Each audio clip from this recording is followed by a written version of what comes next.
الحمد لله الذي هدانا لهذا وما كنا لنهتدي لولا أن هدانا الله. Ассаламу алейкум ва рахматуллахи ва баракатух. Қадірменді мұсылман жамағат, баршамызға мәуліт айы, Рабиул ауал айы мүбәрәк болсын. Пайғамбарымыз саллаллаху алейхи вассаламның туылған айы. Ұстазымыз Арман Қуанышбаевтан берілген челленджді қабылдап, әрі қарай жалғастырғым келеді.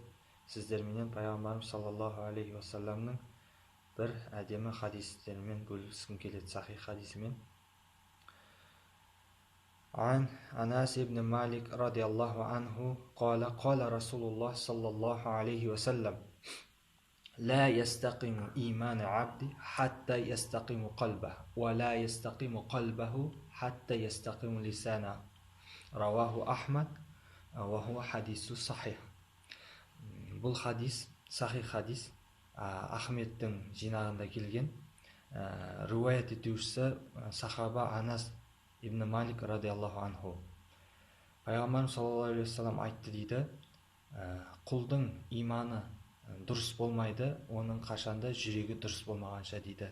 Ал оның жүрегі дұрыс болмайды, тіпті оның тілі дұрысталмағанша дейді.